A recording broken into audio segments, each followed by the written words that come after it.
ఇంట్లో ఉన్న వెజిటబుల్స్ తోటే స్పెషల్‌గా ఏదైనా మంచి ఫుడ్ తయారు చేసుకోవాలనుకుంటే వెజిటబుల్ బిర్యానీ అనేది బెస్ట్. దీంట్లో మనం పన్నీర్ ఏసి టేస్టీగా చేసుకుందాం రండి. అయితే ఫస్ట్ ఒక కడాయి తీసుకొని దాంట్లో 3, 4 టేబుల్ స్పూన్స్ ఆఫ్ ఆయిల్ వేసుకొని బిర్యానీ ఆకు, ఇలైచి, దాల్చీనీ చెక్క అండ్ లవంగం ఇవన్నీ వేసుకొని దాంతో పాటే కొంచెం షాజీరా, సన్నగా కట్ చేసిన ఆనియన్స్ అండ్ పచ్చిమిర్చి, క్యారెట్, టొమాటో, పుదీనా, ఒక 2-3 టేబుల్ స్పూన్స్ ఆఫ్ కర్డ్, కొంచెం అల్లం వెల్లుల్లి పేస్ట్, ఉప్పు, కారం, కొంచెం గరం మసాలా అండ్ మీకు ఒకవేళ ఇష్టం ఉంటే కొంచెం ధనియాల పొడి కూడా వేసుకోండి. వేసుకొని ఇవన్నీ బాగా మ్యారినేట్ చేసి ఒక 10-15 మినిట్స్ పక్కన పెట్టుకుంటే సరిపోతుంది. నేను ఈలోపు పక్కన క్యూబ్స్ లాగా కోసిన పన్నీర్ని కొంచెం ఫ్రై చేసుకుంటున్నాను. అప్పుడు దాని పచ్చివాసన పోయి బాగా మంచి టేస్ట్ వస్తుందన్నమాట. ఇప్పుడు ఈ ఫ్రై చేసిన పన్నీర్ని కూడా మనం చేసుకున్న మ్యారినేషన్లో వేసేసుకొని నేను కొంచెం ఆలు కూడా వేసుకుంటున్నాను. ఒక ఆలు పెద్ద పీసెస్లా కట్ చేసుకొని వేసుకుంటున్నాను. మీ దగ్గర ఉంటే కొంచెం క్యాలీఫ్లవర్ కూడా వేసుకోవచ్చు చిన్న పీసెస్లా కట్ చేసుకొని. నెక్స్ట్ ఇలా బిర్యానీ రైస్ని బాయిల్ చేస్తున్నాను. ఒక పలుకు మీద వచ్చాక తీసేసి పక్కన పెట్టుకోవాలి. బిర్యానీ పైన ఆనియన్స్ వేస్తాం కదా, ఫ్రైడ్ ఆనియన్స్ చేసుకొని పక్కన పెట్టుకోవాలి.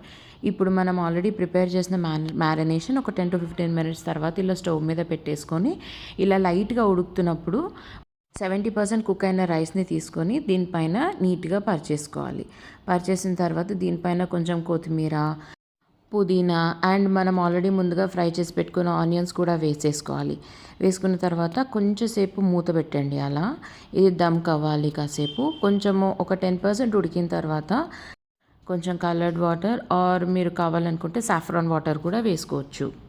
బిర్యానీ పక్కన ఏదైనా కొంచెం గ్రేవీ ఐటెం ఉంటే బాగుంటుంది కదా, దానికోసం మనం ఇలా గ్రేవీ ప్రిపేర్ చేసుకుందాము.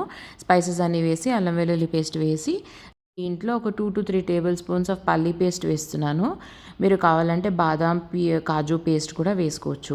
ఇప్పుడు టేస్ట్కి తగ్గ ఉప్పు, కారం, పసుపు అండ్ ధనియాల పొడి అండ్ కొంచెం గరం మసాలా వేసుకొని కొంచెం పచ్చివాసన పోయేంత వరకు ఫ్రై చేసుకొని దాంట్లో కొంచెం వాటర్ వేసుకొని లూజ్ చేసుకోవాలి. ఈ గ్రేవీ లూజ్గా ఉంటేనే బాగుంటుంది కాబట్టి నేను ఒక బాయిల్ వచ్చే వరకు ఉంచుకొని కొంచెం కరివేపాకు, కొత్తిమీర వేసుకొని దీన్ని దించి పక్కన పెట్టుకోండి. ఇప్పుడు ఇంతలోపు మన బిర్యానీ మంచిగా దమ్కైపోయింది. అన్నం మెత్తబడకుండా చాలా మంచిగా వెజిటబుల్స్ అన్నీ కూడా నీట్గా కుక్ అయిపోయి చాలా బాగుందండి. ఈ రెసిపీ మీరు కూడా తప్పకుండా ట్రై చేయండి. దీన్ని మనము ఆనియన్ రైతాతో పేరప్ చేసుకుంటే ఇంకా బాగుంటుంది. దీనికి మనం చేసుకున్న గ్రేవీ కూడా వేసుకొని ఆనియన్ రైతాతో ఆనియన్స్తో పెట్టుకొని తింటే చాలా బాగుంటుంది. సెట్ మీల్ అండి ఇది. మీరు కూడా ఈ రెసిపీ తప్పకుండా ట్రై చేయండి. ట్రై చేసి చెప్పండి కమెంట్స్లో ఎలా ఉందో. ఇలాంటి మోర్ రెసిపీస్ కోసం like, share and subscribe my channel. Thank you for watching.